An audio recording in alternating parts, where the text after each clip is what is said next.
8. augusta v roku 2023 zverejnil Tomáš Taraba, člen strany SNS, ktorá bola vtedy v opozícii, tento status. Austrália ako prvý kontinent zakázala propagovať elektromobily ako automobily s nulovými emisiami. Nazvali to klamaním spotrebiteľa. Elektromobily sú podvod na peňaženkách ľudí.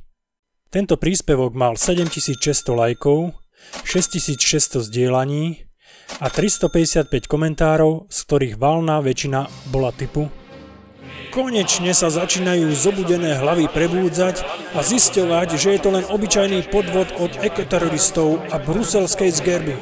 O nulových emisiách sa sníva len Uršule a jej zelených pritakávačov. Konečne sa ľady pohli a ľudia sa neboja povedať pravdu. Pán Taraba, asi našli tú správnu cestu, ako ľuďom otvoriť oči a ako tých, čo klamú, odstaviť. Za chvíľu padne aj celý ich Green Deal. Švédsko už od toho ustupuje.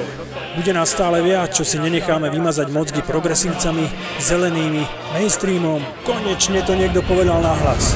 Keď som sa ale podrobnejšie pozrel na správu, ktorou sa pán Taraba snažil vyvolať emócie u svojich budúcich voličov, zistil som, že to bolo trochu inak. Skutočnosť je taká, že ACCC v Austrálii iba odporúčili automobilkám zmeniť reklamnú formuláciu z auto s nulovými emisiami na auto s nulovými výfukovými emisiami. Týmto doporučením sa malo predísť tomu, aby si zákazník myslel, že aj samotná výroba toho automobilu je bez emisí, čo samozrejme nie je pravda. Takže sa v žiadnom prípade nejedná o to, že by austrálska vláda verejne priznala neekologickosť automobilov, čo sa týka emisí. Zo strany pána Tarabu ide o klamlivú alebo zavádzajúcu informáciu, čo je jedna z definícií pre dezinformáciu.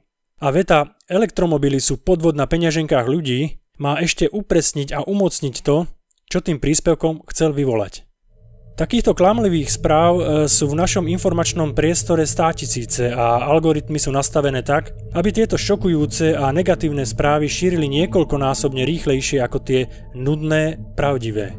Popieranie elektromobility, ktoré sa mimochodom opakovalo v celom slovenskom dezinformačnom priestore pred voľbami, je len malou časťou naratívu o nefungujúcom západnom svete, ktorý je súčasťou informačnej vojny vedenej Ruskou federáciou na našom území.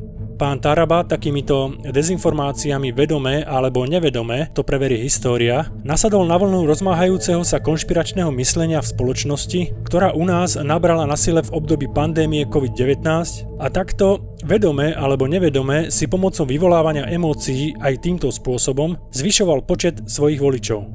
Po vyhratých voľbách, kedy jeho strana SNS spolu so Smerom a Hlasom zostavila vládu, sme sa ale dozvedeli následovné.